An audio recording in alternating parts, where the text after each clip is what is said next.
welcome everyone to the spoiler review for Rush. Yeah, this is the long one where we go into giving the ratings we do. Sounds so sad to me.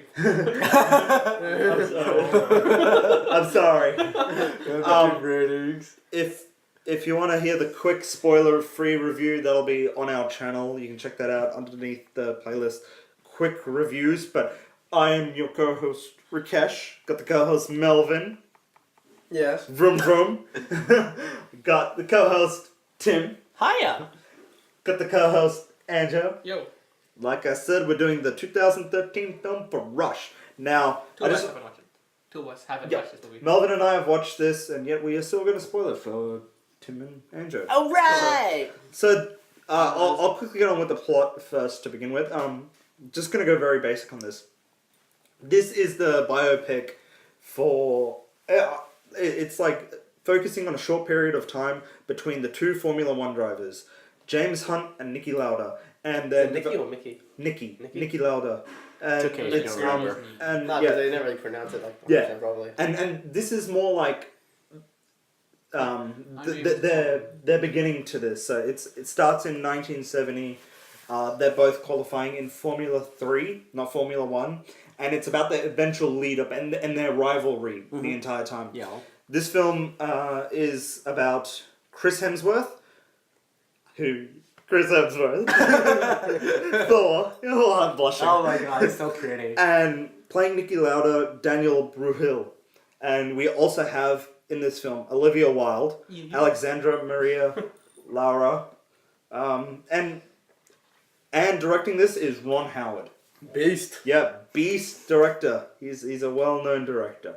Anyone and everyone that knows good film knows Ron Howard's name with it. Ginger, though. So, anyway, Melvin, what did you think of this film? Loved it. Okay, over. We're done. Podcast complete. Woo. Bye, guys. Ron Howard is one of my favorite directors. He's actually directed my all-time favorite film, A Beautiful Mind. He's known for doing biographical pictures. A Beautiful Mind, Frost Nixon, Cinderella Man, this.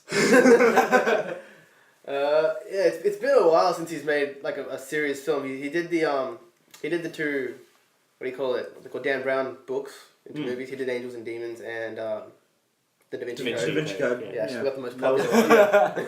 Yeah, so it's been a while since he's done a biopic, but he has come back with a flash. Now, first thing I want to say is that as we were walking into this film, Rakesh kept making this fucking stupid thing that this film looked like Talladega Nights. That was a rookie copy. and when we left, he didn't mention it once. In fact, up until the point I brought it up, he hasn't mentioned that once, which goes to show how good an effect this film had on him. Shake it back, baby. Yeah, shake and bake. Magic Man. No, he watched the trailer, and I'll admit, it's a little reminiscent. But obviously, if one was towards the other, it'd be, because this happened before, it would be that Talladega Nights borrowed off this actual event. Yeah. Oh yeah. But yeah, like the film was so good, it silenced his shitty jokes. Hey! I don't like people making fun of Ron Howard. No, okay. Look, overall, Chris Hemsworth, Thor, surprisingly a good actor. This actor, I like it. Another. He is a good actor. No, but like, you see like a guy play Thor, and you think, Yeah. What can he do? what's his range? He's played other roles. Yeah, he did Home and Away. Yeah. Tell me more. Cabin in the Woods. Yeah, he was in Cabin he was in the Woods. okay. See? He was okay. Alright, yeah, yes. He's not just Thor. I'm just saying. He's just Thor. I didn't really think he was that good. I didn't think he could do drama too well. Yeah. Let's get that. I was expecting a scene where Loki would come from Asgard in this movie. Yeah. The guy that plays Niki Lauda, I recognized him from Inglourious Bastards. He played the Daniel Bruhil. Yeah, he played in Inglourious Bastards. He was the Nazi that had killed like 100 Jewish people, Jewish soldiers in like one fort or something. They were making the film on him and shit. And I'm like, wow, from Inglourious Bastards to this, the guy's, his career's taken off a little. But yeah, look, the acting was good. Olivia Wilde was decent. Olivia Wilde. The best thing about this film is how It has set. nudity. Okay. Okay. How it's Wait, set what? out. So here's the thing. Niki Lauda, he's over voicing a majority, like the start and the end of the film. But from the beginning of the film, it's Niki Lauda's perspective. No, it's James Hunt No. to begin with. No, the exact beginning is him saying, they're sitting in the cars, and he's like, "Oh, is this guy? Is he getting slick tires done?" But I was assuming it's like a fast forward, and they bring it back. the narration, it begins. James Hunt is the first one with the narration. Yeah. No, because Niki Lauda. Is it? He goes. He talks about how like I never saw why these people think of us as such great rivals. You know, I didn't see that. Oh, okay. All the way at the beginning. I could have sworn that was. All right. Yeah. Okay, so pretty I much. thought it was James Hunt. Okay. Yeah. So they're about to have a Formula One race. I think it's 1976. Yeah. At this point. 76. Yeah, the Formula One race. Yeah. Yeah, it's 1976. He's getting ready for a Formula One race that's going to change his life. And he's saying, I never saw this guy as such a big like rival for me, but he's more of a friend. I never saw what people saw between us. And then they go back 6 years, and they start off with James Hunt's story, and then all of a sudden he's the protagonist. All of a sudden you're looking at the world through his eyes, and they keep doing that. They keep switching the perspective. And I believe when we came out, like Rakesh told me that he saw both people as protagonists. Yeah. Like he saw that there was no antagonist. In my head, I saw them both as both. I saw them when I'm looking through Niki Lauda's eyes. I'm like, okay, he's the protagonist. And the other's the antagonist. James Hunt is the dickhead. Yeah. And then I see it swap. It's just, like I very much agree with Melvin, but the way I saw it is these guys are their own antagonists to each other, but they're also each other's protagonists. Yeah. And there's a part in the as you get just to the third quarter of the film, that there's a part in the 1976 at the just before the climax. There's a race that takes part on the Nürburgring. Anyone and everyone who knows anything about driving knows about the Nürburgring in Germany. It's a very famous track. If I know about this, everyone else should know. And in fact, oh really? Oh well, if anyone out there watches Top Gear, you would know a lot about the Nürburgring. Now, the events that take place on the Nürburgring is Niki Lauda gets into an accident, and he actually catches on fire. This is based on. Let's not forget, this is all based on real events that happened. And there's a part that happens where they're playing off each other as antagonists. But once the accident happens, I no longer saw them as antagonists to each other anymore. Because there was a line that Niki Lauda says where he goes, "You are responsible for getting me into that accident, but you are just as equally as responsible for getting me back into that car." Yeah. From that moment, I didn't see these two as antagonists. I saw these are motivational characters towards each other.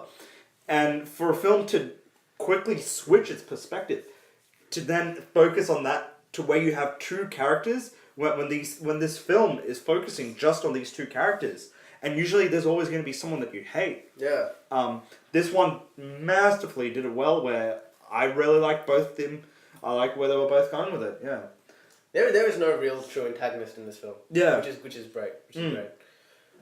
Storytelling aspect. So the editing was done well. Like his thing with car driving scenes when they're just driving around the track in circles, and it's just one car overtakes another, next car overtakes another. It's like alright, I've seen a fair bit of this. I've seen this in Fast and Furious. Yeah, no drifting. It was like but so the first half of the film builds up to that first race when Niki Lauda gets his face damaged, he gets burnt and stuff, and it all leads down to this final race in Japan. On that track, I think. Is that, no, that's no. That was in the, Germany. That was the way we got burned in Germany. Then the final race happens on a track where it's the World Championships, where it's between these two men to get the title of World Champion. Yeah. Because you get World Champion over a series of races, you accumulate points. Most points is World Champion at the end of the year. They're equal. Or there's cycle. Huh? They're equal. No. Okay. Do you want me to tell you, David? Oh. It's a spoiler. Well, Yeah, that's a spoiler. Yeah. So Niki Lauda's he's leading. Yeah. The whole point with the race where he gets his face smashed in is that it was a wet track. It was raining, and and he's like, I don't want to race on a wet track. But then James Hunt kind of is like, hey, look, I'm gonna race. I'm gonna get the points. Go fuck yourself. Yeah. And so he decides to race as well. He gets in a crash. He fucks his face up. Now you're in the final race. Niki Lauda's leading by just 3 points. Yeah. James Hunt needs to come third or better. He was currently in 5th position. Yeah. He needs to come third or better to win to take over. To win the world championship. Win the world championship. And Niki Lauda decides not to race. He tries about it, he thinks about it, and he's like, he essentially decides not to race. Let's just say that. There's actually a main part to why Niki Lauda chose to do that. Is not only because it was raining, but he's supposed to be the logical thinker. Yeah. Whereas James Hunt, played by Chris Hemsworth, is more The abrasive. Yeah. The wild impulsive, card. impulsive. Yeah. And there's also another thing that Niki Lauda said. Let's not forget, there's a good portion of this film which is actually spoken in German, which I love that. Yeah. I love this film for doing that. Because Niki Lauda is German. Yeah, he's a German character. Yeah. Real person, sorry. And German yeah, caricature. He's like Saruman. The wandering to rule. No, but there's a part where he's talking to his future wife to be, and it's on the part of their honeymoon, and he's saying like the thing that leads most people like to think and like sort of a cowardice towards like losing and giving up is the fact that they have someone to care for. Yeah. And he feels like this is so negatively gonna impact him in terms of racing and everything like that. And on the first time, that's what affected him, and he was like, "Oh, because I got married and stuff, this is what's kind of bringing me down." But in the Japanese Grand Prix that they do right at the end, he discovers that is his reason to stop. And he no longer sees it as a negative point of view. He sees this as this like beautiful thing to help him move forward. Yeah. And obviously he does eventually go back into racing. His wife says that to him the first time he mentions it. She's like, as soon as you believe that having things that you care for is hindering your driving, as soon as you believe that itself, negative impact it could have itself, you've already lost. Yeah. Yeah. Whereas James Hunt, he lives voraciously. He lives just for the win, just to try and win. To be honest, and. Yeah, so you're pretty much it goes up against let's say raw talent. Yeah, raw talent and just maniac and egoism against just pure persistent precise skill.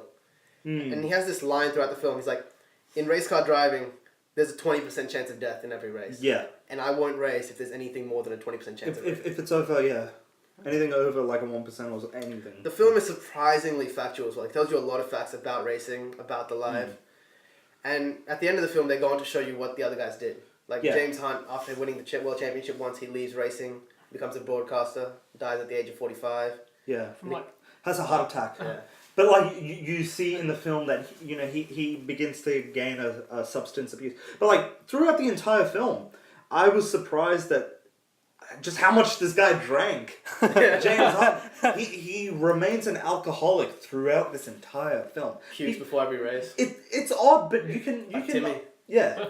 What race? But it's odd because you can kind of see a downfall to James Hunt as soon as the film begins. As soon as it begins, like you see him as an alcoholic, you see him vomiting right before each and every race. The idealistic part. His opening scene is he walks into a hospital with a bloodied face. Yeah. And he bangs a nurse. Natalie Drama from Game of Thrones. You get to see her tits and ass in this film. Oh yeah, there's a lot of nakedness in this film. What? So the film we're talking about is Russia, Joe.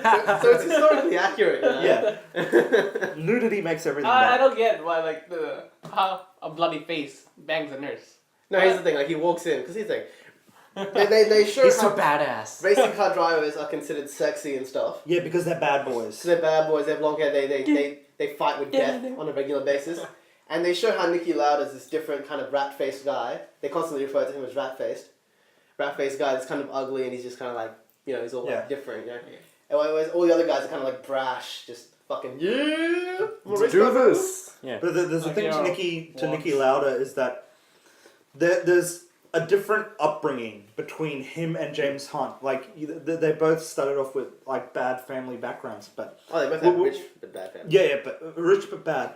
But whereas James Hunt, he earned his way up. Like he started in Formula 3, he went all through it. Whereas Niki Lauda, he got a bank loan, went to Ferrari, and bought his way into Formula 1. But even at that point, you're thinking, I think it was a smart thing. It's calculated. It fits his character.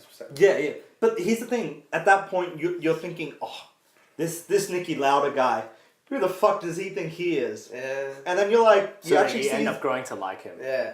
Yeah. Well, he becomes a lot more human as he goes on. He starts out very computer, very calculative, very and stuff. calculative. Yeah. And then you see he actually is like, human emotions actually mean something. Yeah. This guy. This guy. This fella. Um. I just want to bring up. There's this one scene that really had me on the precipice of the chair.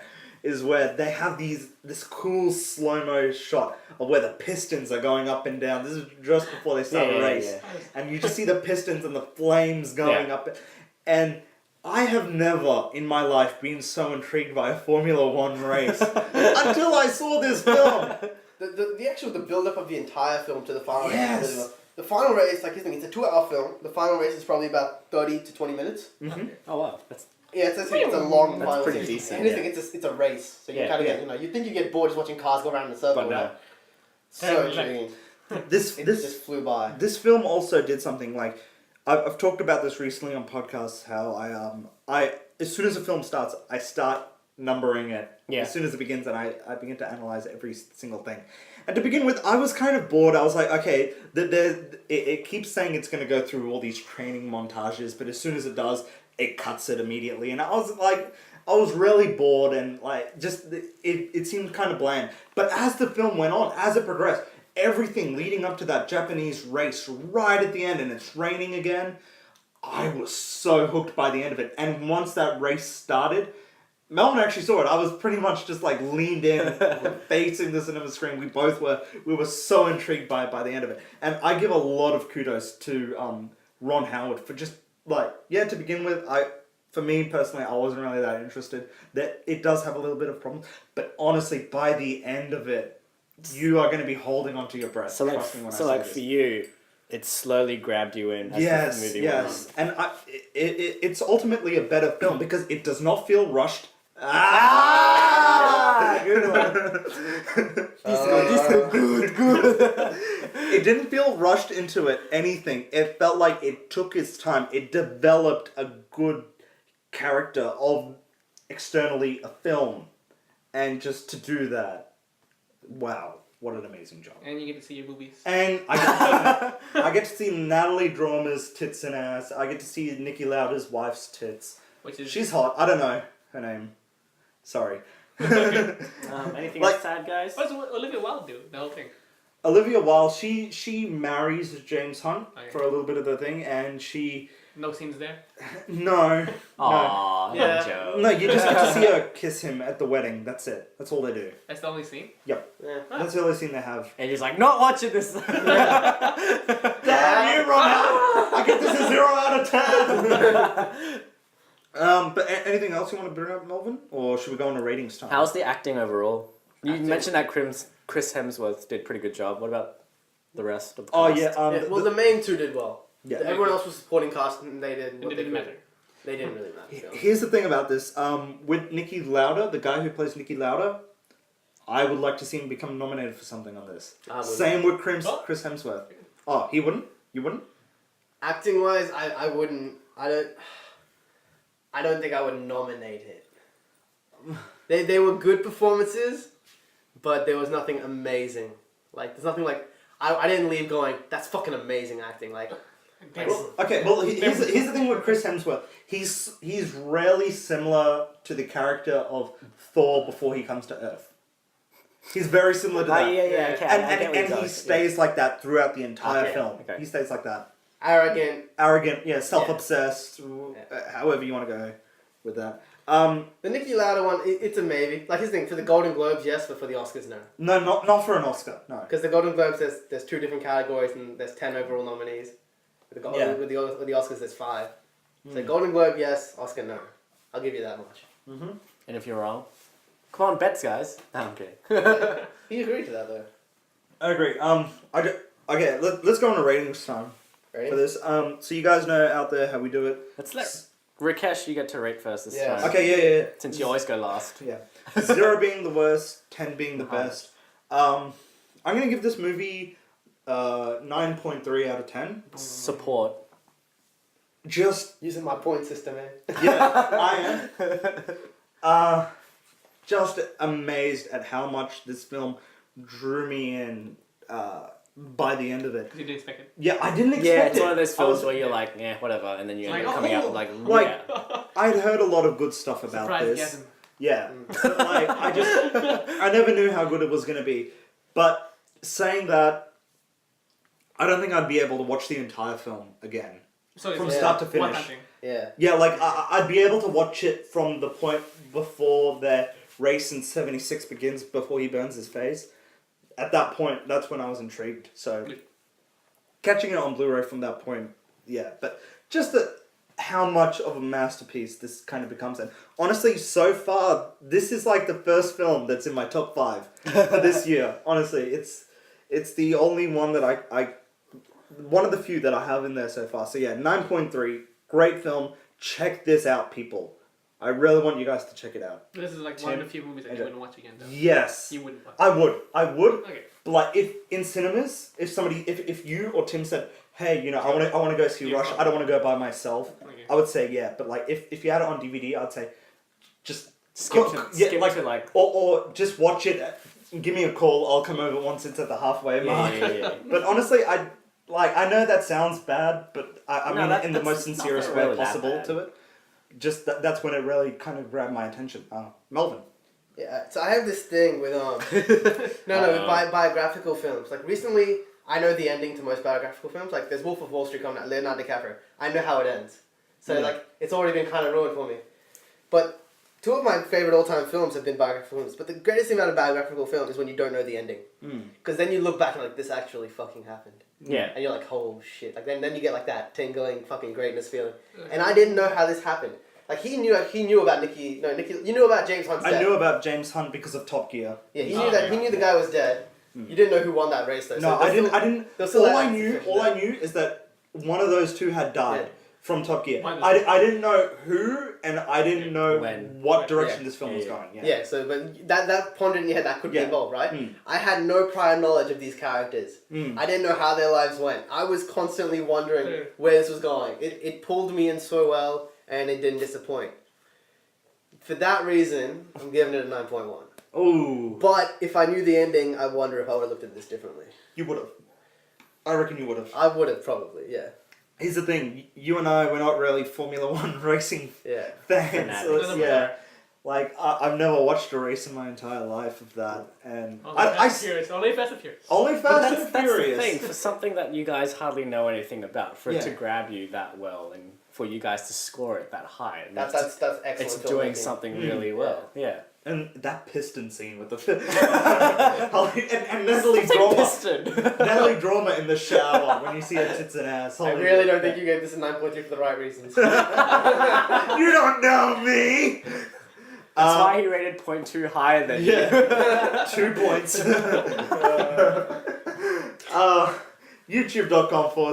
YouTube.com/offthechesspodcast. Check out our Facebook page. Go on to Facebook, type in Off the Chest Podcast. Give that the like. Thank you all for listening. Good day. Right. Chillax. Arrivederci.